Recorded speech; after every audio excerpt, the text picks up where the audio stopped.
बहुत लोग कहता है भैया आप ही ने नीतीश को जिताए हैं, काहे आप उनका विरोध कर रहे हैं। तो पहली बात तो ये समझिए कि हम किसी के विरोध में नहीं खड़े।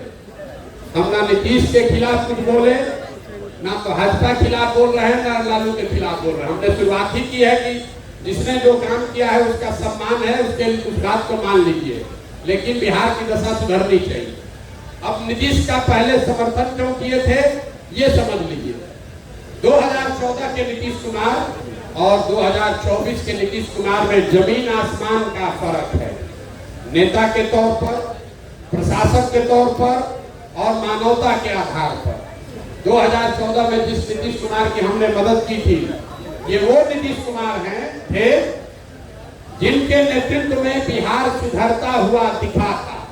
हम जैसे लोग बिहार में राजनीति करने में इच्छुक नहीं हैं, तो हमारी इच्छा ये थी कि नीतीश कुमार यहाँ बने रहें ताकि बिहार में सुधार होता रहे। पहली बार नीतीश कुमार नवंबर 2014 में चुनाव हारने के बाद हमसे मिलने आए दिल्ली, हमसे बातचीत हुई, तब हम मोदी जी के साथ थे। नीतीश कुमार को किसी ने कहा था कि मोदी जी का जो चुनाव जिताया है वो लड़का बिहार का ही है। हमसे मिलने आए नीतीश जी, हमने उनसे पूछा कि आपने मुख्यमंत्री का पद क्यों छोड़ दिया है। तो उन्होंने कहा कि हमको जनता ने लोकसभा में पार्टी को हरा दिया, इसीलिए मांझी जी को बनाए हैं, अब राजनीति करने की मेरी इच्छा नहीं है। आपसे मिलने आए हैं देखने जानने की भाई क्या ऐसा आपने किया कि मोदी जी जीत गए। उस बातचीत में हमने नीतीश जी को कहा कि आप वापस आइए, बिहार की जनता ने आपको नहीं हराया है, आपके दल को लोकसभा में हराया है। मुख्यमंत्री के तौर पर आप काम करते रहिए, और जहां तक चुनाव जीतने हारने की बात है, हर तरीके से आकर आपकी हम मदद करेंगे। आप बिहार में विकास का काम जो शुरू किए हैं वो चलते रहना चाहिए। नीतीश जी ने वो बात मानी, मांझी जी को हटाकर चुनाव से पहले खुद मुख्यमंत्री भी बने और हम आकर उनकी मदद भी किए। आप लोग के आशीर्वाद से उनको जिताया भी। उनको जिताए ही नहीं, बिहार में 7 निश्चय का कार्यक्रम भी बनवाए, बिहार विकास मिशन की स्थापना भी करवाई। हमको कोई पद का लालच होता, उसी समय मुख्यमंत्री मंत्री बन गए होते, हम तो बिहार छोड़कर चले गए। लेकिन बिहार में नीतीश कुमार उसके बाद रास्ता भटक गए, कभी पलट के इस साइड, कभी पलट के उस साइड, इसलिए उनका आज विरोध कर रहे हैं। 14 में जिस नीतीश कुमार का हम समर्थन कर रहे थे, ये वो नीतीश कुमार थे जिन्होंने वाजपेयी के जमाने में, वाजपेयी जी जब प्रधानमंत्री थे, नीतीश बाबू उस समय रेल मंत्री थे। गैसन पश्चिम बंगाल में एक रेल की दुर्घटना हुई थी, 297 आदमी मरा। नीतीश बाबू ने अपने पद से इस्तीफा दे दिया।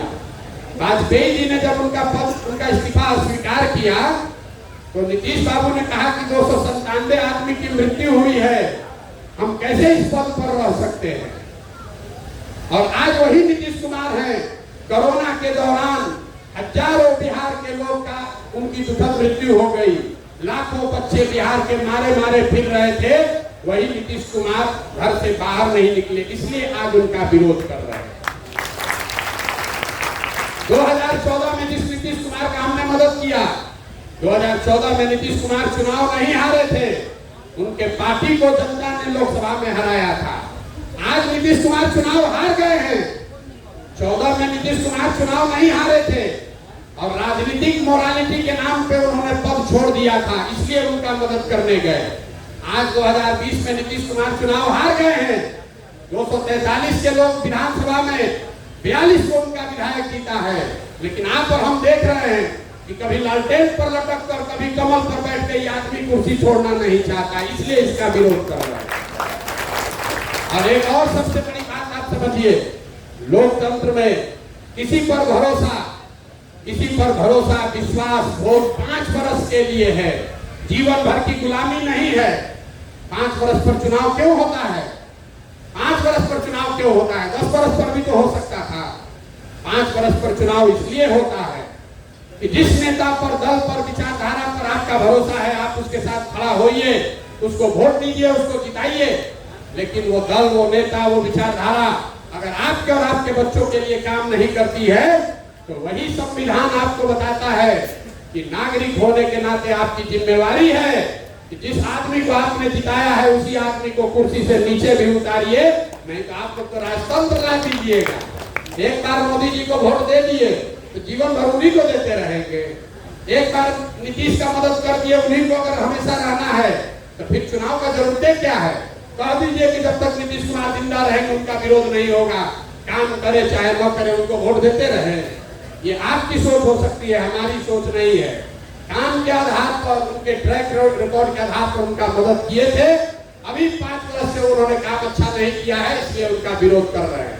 अब आप बताइए कि उनका विरोध होना चाहिए कि नहीं होना चाहिए? ना सब लोग बताइए, तो सवाल तो करना पड़ेगा। नीतीश बाबू है जो मुख्यमंत्री, उनका समर्थन होना चाहिए कि विरोध होना चाहिए? भाई साहब, ये आदमी अभी देखिए 5 दिन पहले आप टीवी मीडिया में सुन रहे हैं कि बिना नीतीश कुमार के समर्थन के मोदी प्रधानमंत्री नहीं बन सकते।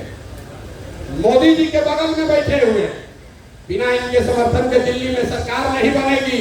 लेकिन किसी समाचार पत्र ने ये नहीं बताया कि नीतीश कुमार ने ये कहा हो कि भैया बिहार के हर जिला में कम से कम एक फैक्ट्री अगर खुलेगा तब समर्थन देंगे। ये आदमी आपकी हमारी बात नहीं कर रहा है।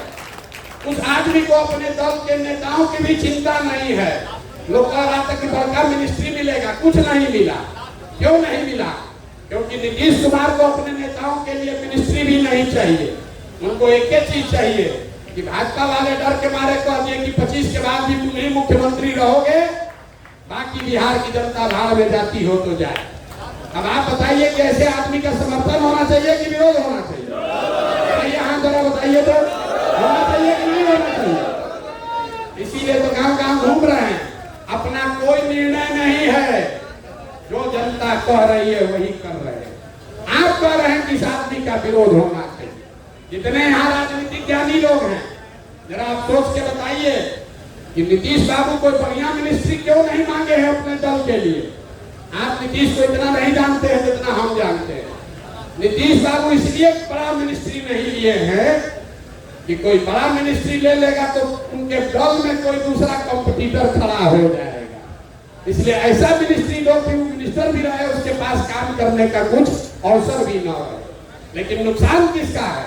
नुकसान बिहार और बिहार की जनता का है। ऐसे आदमी को आप वोट देते रहना चाहते हैं तो आप दीजिए, हम तो न देने वाले। बहुत बहुत धन्यवाद।